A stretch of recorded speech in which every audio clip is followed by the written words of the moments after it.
Hello guys, welcome to my channel Knowledge with Ravish.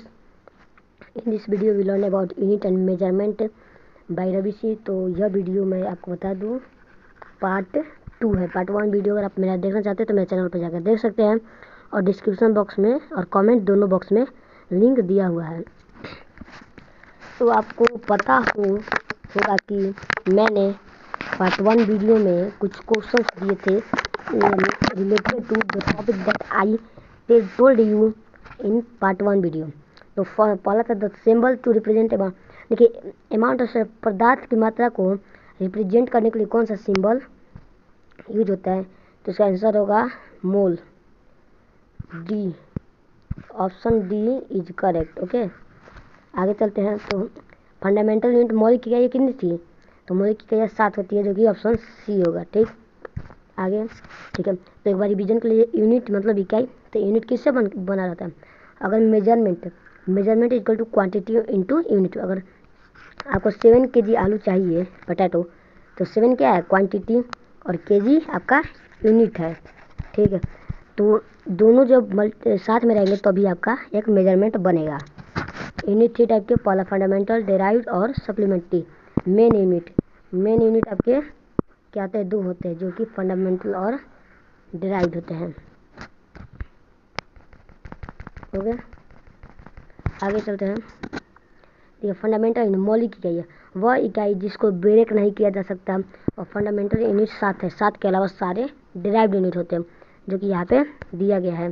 Length का unit metre, symbol M, मास का kilogram, KG, time second, temperature kelvin, electric current ampere, luminous intensity candela, amount of substances mole, luminous intensity का हिंदी ज्योति तीव्रता।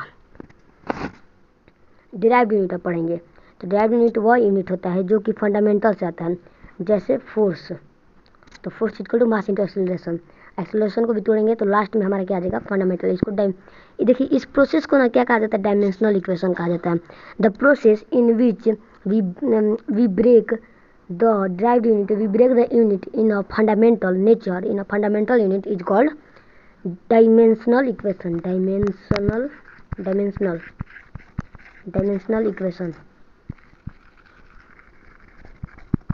Okay, it is called dimensional equation. तो देखिए यहाँ पे quantity, area का unit name area और unit symbol M square. अब देखिए हम आपको एक यहाँ पे फोर्स का एग्जांपल लेते हैं। देखिए अब डायमेंशनल इक्वेशन हम बता रहे हैं अच्छे से। और एक बात मैं आपको बता दूँ, dimensional equation in symbolic form मतलब सिंबल के फॉर्म में हमेशा MLT के फॉर्म में लिखा जाता है। इसलिए कि MLT क्या है, मास लेंथ टाइम यानी फंडामेंटल यूनिट है। देखिए अब कैसे हम इसको बता रहे हैं, देखते चलिए आप। देखिए यहाँ पे force equal to mass into acceleration. ठीक, आपको तो पूरा प्रोसेस याद होगा। लास्ट में हमारा क्या था, फोर्स इक्वल टू मीटर, तो आपका मीटर था। एक्सेलरेशन का यूनिट मीटर पर सेकेंड स्क्वायर होता है। तो देखिए मास लेंथ टाइम, ध्यान से देखिएगा। एम से मास इंटू एक्सेलरेशन, MLT का हमने बोला था यहाँ पे नोट है ये, इसको आप याद रखेंगे एक तरह से, ये note MLT in symbolic form we use only MLT because it is a fundamental unit. तो MLT मास कितना है 1। और एक बताइएगा, अगर कभी भी डायमेंशनल इक्वेशन का सिंबलिक फॉर्म बड़ा ब्रैकेट में लिखा जाता है, M1 इनटू, तो metre second, mass in metre किसका यूनिट है, लेंथ का, तो LB1। सेकेंड टाइम का, तो टाइम क्या है पर मतलब डिवाइड में है, तो जब डिवाइड से मल्टीप्लाई में आएगा तो कितना स्क्वायर में है, तो T के पावर -2 हो जाएगा। तो आपका आंसर हो जाएगा, फोर्स का डायमेंशनल इक्वेशन हो जाएगा M into L into T के पावर -2। ओके, ये आपको ध्यान रखना है। अब जैसे एरिया का, तो एरिया का M स्क्वायर कैसे हुआ एरिया, तो देखिए एरिया इंटू होता है L इंटू B। लेंथ का यूनिट मीटर, मतलब लेंथ भी मीटर में दिया जाता है, ब्रेथ भी मीटर में, यानी equal L into L equal to L square यानी मीटर स्क्वायर। तो क्या हो जाएगा, MLT के फॉर्म में लिखा जाता है। तो एरिया का डायमेंशनल इक्वेशन सिंबलिक फॉर्म में L स्क्वायर हो जाएगा। ठीक, it is called physics. Physics में ये फंडामेंटल होता है, मतलब फिजिक्स में आप बिना मेजरमेंट यूनिट जाने कुछ फ़ायदा नहीं होता। देखिए यहाँ पे तो हम अब सप्लीमेंट्री यूनिट के बारे में पढ़ते हैं, पूरक इकाई। ये तो हमने बताया प्लेन एंगल रेडियन, जिसका यूनिट रेडियन होता है, और सॉलिड एंगल जिसका ठोस कोण इसका स्टेडियन, सिंबल एस आर और एक का आर। दो सप्लीमेंट्री यूनिट। मैं देखिए यहाँ पे क्या होता है, प्लेन एंगल, जिससे दो पेन, एक पेन यहाँ पे और एक पेन यहाँ पे, तो प्लेन एंगल। और सॉलिड एंगल, जिससे कागज़ को हम लेते हैं, कागज़ को मोड़ देते हैं जैसे कोन। ये अगर ये मेरा कागज़ है और कागज़ को हम मोड़ कर कोन बनाते हैं, तो ये क्या हो जाता है, सॉलिड एंगल, मतलब 180 पे। जैसे और आपको एक बात याद होगा कि मैंने बताया था कि सप्लीमेंट्री यूनिट का जो डायमेंशन होता है, डायमेंशन लेस होता है। इसका जो डायमेंशन होता है, अभी आपको नहीं समझ में आ रहा होगा कि डायमेंशन मतलब ये कह क्या रहा है। तो मैंने पिछले वीडियो में भी बताया था और इसमें भी बता रहा हूँ। डायमेंशन लेंस मतलब कि जैसे यहाँ पे दिया है एस, 1 सेकेंड, यहाँ पे एस दिया है और आर, एक रेडियन है। रेडियन इक्वल टू क्या होता है, एस बाई आर। तो एस की भी कोई वैल्यू होगी, आर की भी कोई वैल्यू। अगर मान लो एस को और आर को हम 3 मीटर मानते हैं, तो 3 मीटर बाई 3 मीटर दोनों, तो कट जाएगा था हमारा आंसर क्या आ जाएगा, 1। तो 1 आ जाएगा। तो ये क्या हो गया, डायमेंशनल लेस। अब देखिए इसमें स्टेडियन में दिया है एफ बाई आर स्क्वायर। ठीक, तो एफ, ये एफ का है एरिया ऑफ सर्कल, जिसका होता है पाई आर स्क्वायर, होता है pi R square, pi R area of circle pi R square होता है। तो यहाँ पे एफ मतलब पाई आर स्क्वायर इस बटा में आर स्क्वायर। तो देखिए हमने 3 मीटर माना था आर को, तो आर स्क्वायर ऐसे भी कटा सकते हैं या 3 मीटर लिखेंगे तो बात हुई। अब हमारा आ गया आंसर पाई। पाई का वैल्यू क्या होता है, 22 बटा में 7। तो यही है। अब एस्ट्रोनॉमिकल यूनिट ये सब पढ़िए। अब देखिए अब हमारा यहाँ से स्टार्ट होता है मेन, जिस जो है क्या, सिस्टम ऑफ यूनिट। पहले क्या था, ऐसा यूनिट आने से पहले था कि अगर आप इंडिया में हैं तो इंडिया में यूनिट कुछ अलग ही था और बाकी सारे देशों में कुछ यूनिट अलग ही था। तो देखिए द इंटरनेशनल एक्सेप्टेड बाई, हाँ तो यहाँ पे क्या थे कि देखिए सिस्टम ऑफ यूनिट, इकाइयों की प्रणाली। देखिए द इंटरनेशनल मतलब, इंटरनेशनल मतलब सारे देशों में एक्सेप्टेड किया हुआ सिस्टम। तो ये कौन है, आप जानते हैं ये कौन है, ये है James clerk Maxwell. James clerk Maxwell ने ही देखिए कहा था, जेम्स क्लर्क मैक्सवेल ने कहा था कि किसी चीज़ को मापने के लिए एक स्टैंडर्ड यूनिट होना चाहिए। सबसे पहले इन्हें नहीं बताया था, और सबसे पहले ये सीजीएस सिस्टम को चालू किया था। उसके बाद एमकेएस, एफपीएस और एसआई यूनिट, जो कि सारे देशों के लिए, जो कि एसआई यूनिट क्या हो रहा है, use in present time, use in present time, सारे देशों में अभी प्रेजेंट अभी हो रहा है यूज।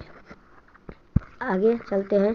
इनका नाम जेम्स क्लर्क मैक्सवेल, यहाँ पे मैं लिख दूँ जेम्स क्लर्क मैक्सवेल। आगे चलते हैं। तो सबसे पहले सीजीएस सिस्टम, सीजीएस का फुल फॉर्म, सी से सेंटीमीटर, सी से सेंटीमीटर यानी सीएम, जी से ग्राम और ए से सेकंड। ओके, मतलब ये कि centimetre gram second system. Okay, तो देखिए सीजीएस सिस्टम में क्या हुआ था कि फोर्स का यूनिट डाइन और वर्क का यूनिट अर्ग, फोर्स का यूनिट डाइन और वर्क का अर्ग।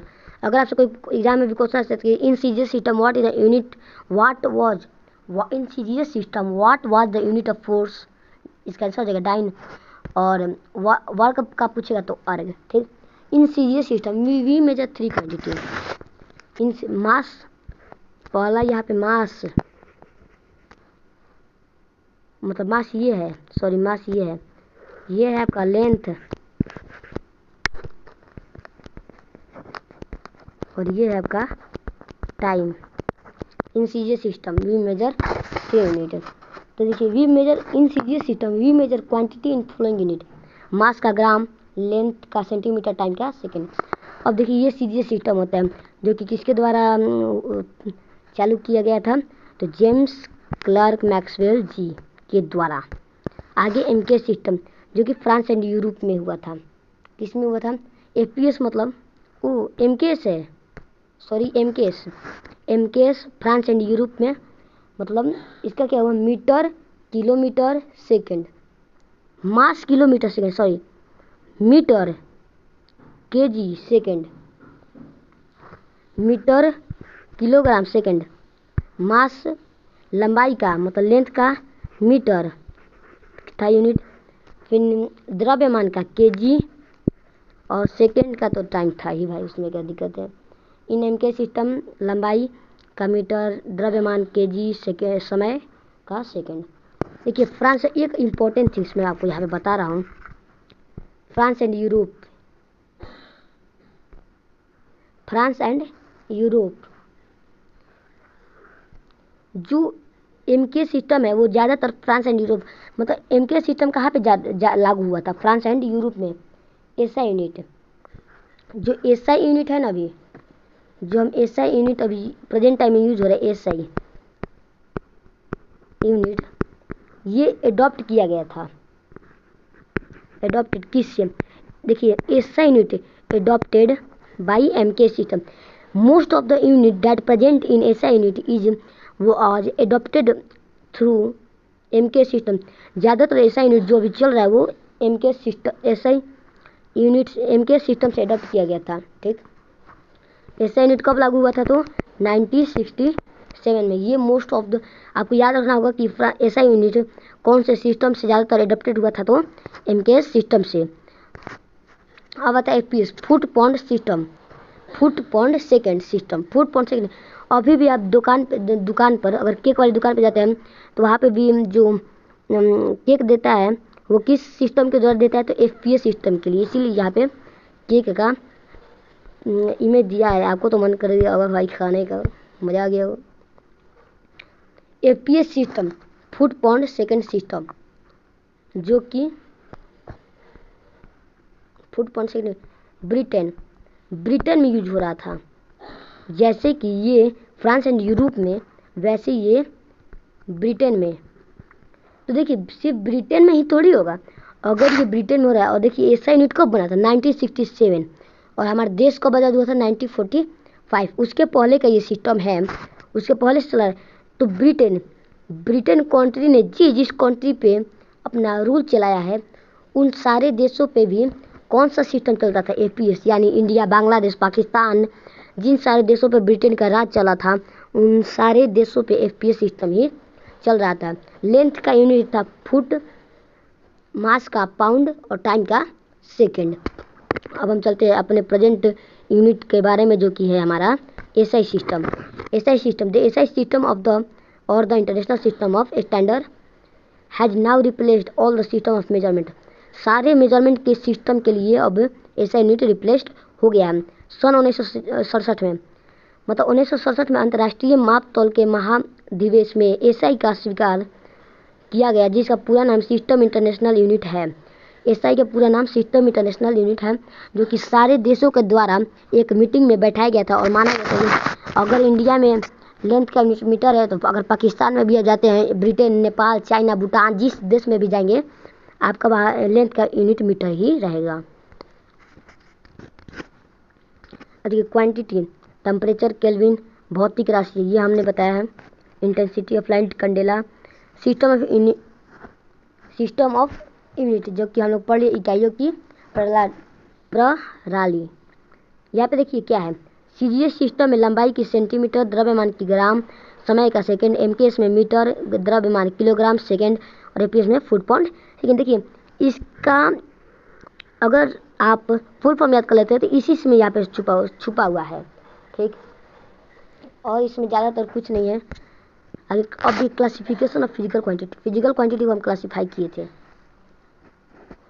यहाँ पे आपको देखिए भौतिक राशियाँ, क्लासिफिकेशन ऑफ फिजिकल क्वांटिटी हम जानते हैं किस पे हुआ था, based on unit and measurement. यहाँ पे शायद ये छूट गया होगा गलती से, मापन और मात्रक, मतलब मापन और मात्रक है।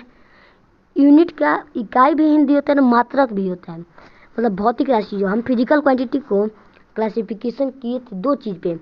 फर्स्ट है हमारा यूनिट है based on unit and measurement. Okay, based on unit and measurement. और दूसरा जो हुआ था हमारा दिशा और परिमाण के आधार पे, मैग्नीट्यूड एंड डायरेक्शन। अच्छे से समझिए और आसान भाषा में समझिए।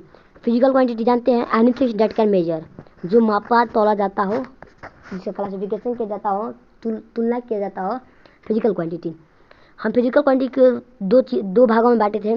पहला यूनिट और मेजरमेंट के बारे में, जो कि यूनिट एंड मेजरमेंट के बारे में हम ये सब पढ़ लिए। ये सब जो भी हम पढ़े हैं ये सब based on unit and measurement के बारे में। अब हम पढ़ने जाएंगे दिशा और परिमाण, मतलब मैग्नीट्यूड एंड डायरेक्शन के आधार पे। तो मापन और मात्रा के आधार पे मूल राशि, व्युत्पन्न राशि, पूरक राशि, मतलब फंडामेंटल, डिराइव्ड और सप्लीमेंट्री। अब दिशा और परिमाण के आधार पर सदिश राशि, अदिश राशि, मतलब scalar quantity and vector quantity. Scalar quantity का हिंदी होता है अदिश। हाँ, तो अब हम पढ़ेंगे स्केलर एंड वेक्टर क्वांटिटी। तो आगे चलते हैं। देखिए, स्केलर क्वांटिटी का मतलब होता है अदिश राशि, यानी वह quantity, those quantity that require only magnitude is called scalar quantity. Means scalar quantity को किसकी जरूरत होती है? मैग्नीट्यूड की, मैग्नीट्यूड ओनली। ठीक, तो इसका मतलब क्या हो रहा है? मैग्नीट्यूड यानी अगर हम किसी रूम में बैठे हुए हैं और हम पढ़ रहे हैं, तो हम कहें कि इस रूम का जो टेम्परेचर है 10 डिग्री सेल्सियस है, तो ऐसा तो नहीं है कि ईस्ट ही तरफ का है। जो मैंने यहाँ पे टेम्परेचर बताया, वो हम ईस्ट में बैठे, वेस्ट में बैठे, किस साइड भी बैठेंगे तो उसका टेम्परेचर क्या रहेगा? 10 डिग्री सेल्सियस ही रहेगा।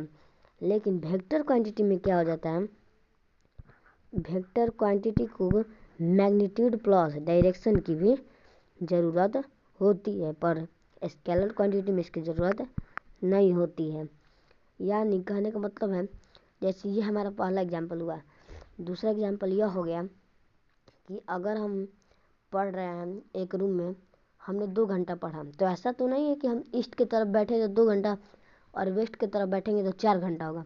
अगर हम किसी साइड भी बैठ कर पढ़े तो हमारा जो टाइम हुआ पढ़ने का वो 2 आवर ही रहेगा। ठीक, तो I hope you understand what is scalar quantity and their definition is that those quantity, ऐसी राशि जिन्हें सिर्फ मैग्नीट्यूड की ज़रूरत हो उसे अदिश राशि कहते हैं। Those physical quantity that only required magnitude is called scalar quantity. अब हम पढ़ेंगे वेक्टर क्वांटिटी। तो चलिए अब वेक्टर क्वांटिटी को समझते हैं। अच्छे से समझिए और मज़े के साथ समझिए।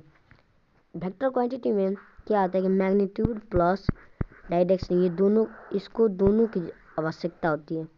तो कैसे? तो हम लोग इसका भी एग्जाम्पल ले रहे हैं। अगर यहाँ पे मतलब ये पॉइंट ए है और ये पॉइंट बी है, हम ए से चलकर ऐसे मतलब बी तक पहुँच गए। ठीक, तो ए से बी तक जो मैंने ये कर्व टाइप का जो रास्ता बनाया है, जो ऐसे हम मतलब पूरे बाज़ार घूमकर अपने कोचिंग तक पहुँचे घर से, तो ये क्या हो गया? डिस्टेंस। यानी मान लीजिए इसका डिस्टेंस जो है वो 10 सेंटीमीटर, लेकिन इसका डिस्प्लेसमेंट, तो डिस्प्लेसमेंट क्या है? ये जो सीधा गया है ये है आपका 5 सेंटीमीटर। ठीक, तो क्या कर सकते हैं? डिस्टेंस को कोई दिशा की जरूरत पड़ी, मतलब कभी इधर उधर इधर उधर इधर उधर करके हम पहुँचे, तो इसमें कोई डिस्टेंस के कोई दिशा की जरूरत नहीं पड़ी। तो क्या हम कह सकते हैं कि डिस्टेंस जो है वो स्केलर क्वांटिटी है और जो डिस्प्लेसमेंट है वो वेक्टर क्वांटिटी है। लेकिन डिस्प्लेसमेंट को दिशा की जरूरत पड़ी कि भाई ए से हम ईस्ट की ओर जाएंगे बी तक। ठीक, आई होप ये सब। अब दूसरा एग्जाम्पल हम लेते हैं। अगर कह दिया जाए फोर्स का तो नाम सुने ही होंगे, बल। फोर्स यानी बल किससे बनाता होता है, एम मास इंटू एक्सेलरेशन।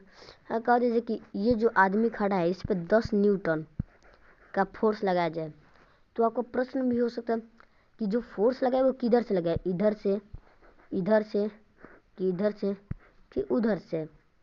अगर इधर से लगाएंगे तो नीचे जगह तो फिर मिलेगा नहीं, और बैक साइड आप खींच लेंगे तो ये बच सकता है।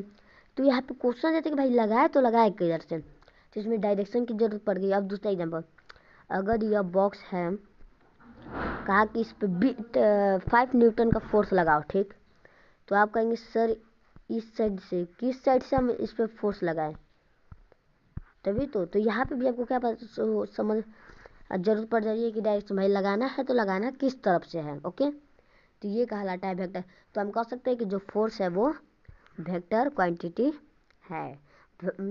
फोर्स, वेलोसिटी, टॉर्क, एक्सेलरेशन, ये सब क्या है, वेक्टर क्वांटिटी है। तो आई होप आपको अच्छी तरह से समझ में आया होगा। और एक बात है कि जी दैट्स इज, जो स्केलर क्वांटिटी होता है वो हमेशा पॉजिटिव में रहता है, मोस्टली पॉजिटिव में रहता है। और ये जो वेक्टर क्वांटिटी,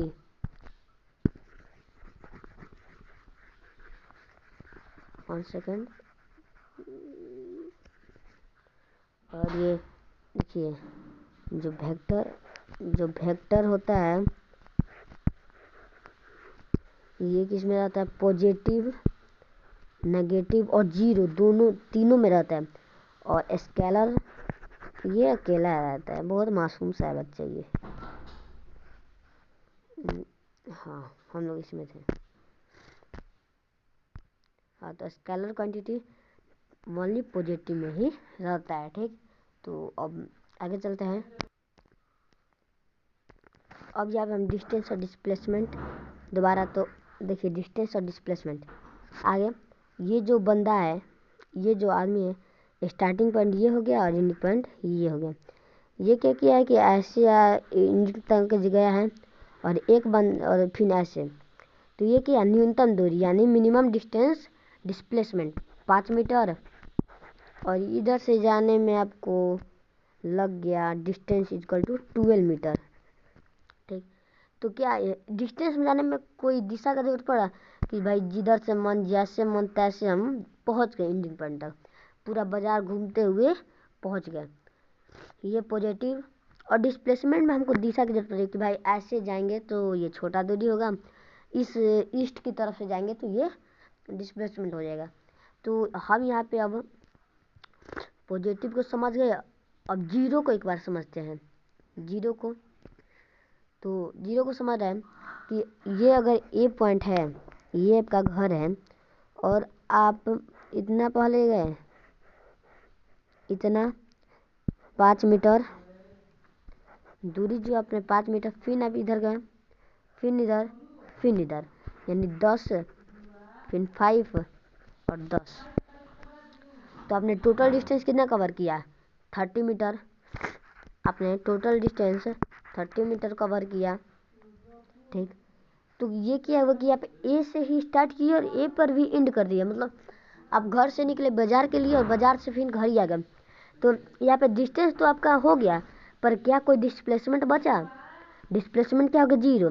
तो ये क्या है, मतलब डिस्प्लेस जो वेक्टर क्वांटिटी क्या आता है वो कभी कभी जीरो में भी आता है, ठीक। ये प्रीफिक्सेस, तो ये प्रीफिक्सेस आपको जरूरी याद होना चाहिए। गीगा का 10 के पावर 9, 10 के पावर 6, 10 के, तो अब देखिए इसका मतलब इसका कहने का अर्थ क्या है ये हम समझेंगे। जैसे क्या होता है कि 1 kg equal to 1 kilometre equal to 1000 metre होता है। तो किलो का 10 का पावर 3 दिया है यहाँ पे, 1 सेकेंड आपको अच्छे से दिया देना चाहिए। क्या किलो का यहाँ पे 10 का पावर 3 दिया है, हाँ। तो किलो का वैल्यू हम क्या कर दिए, 10 के पावर 3, मीटर तो मीटर में है, किलो का वैल्यू हम चेंज कर दिए थे, यही है प्रीफिक्सेस। ये प्रीफिक्सेस आपको जरूर याद होना चाहिए। तो आगे बढ़ते हैं। I hope you understand all the things better, and there is some question that is necessary to do, and comment the answer. Which one of the following is a scalar quantity, ये चारों में से scalar quantity कौन है, निम्नलिखित में से कौन एक अदिश राशि है। दूसरा क्वेश्चन है how many dynes are there in 1 weight gram weight, कितने डाइन्स होते हैं 1 ग्राम वेट में, 1 ग्राम वजन में कितने डाइन होते हैं। आपको ये आंसर कमेंट में जरूर करना है। 1 nanometre is equal to 1 nanometre किसके बराबर होता है। And how this is the most important question that on the displacement that I tell you Pythagoras theorem, इसमें लगाना है। अश्विन वॉक्स 10 मीटर नॉर्थ की ओर चलता है, उसके बाद 3 metre west to and 5 metre south and then stop to, पानी पीने के लिए रुक जाता है। What is the magnitude of his displacement from his original point, आपको इसका आंसर जरूर देना है। अच्छा ये मेरा टेलीग्राम चैनल का लिंक और व्हाट्सएप चैनल का लिंक, इन दोनों पे आप जरूर सब्सक्राइब फॉलो करें मुझे, और जितना भी मैं पीपीटी बनाकर वीडियो डाला हूँ उन सब का लिंक आपको knowledge with Ravi Telegram channel पर मिल जाएगा। Thanks for watching and bye, have a good day, thank you.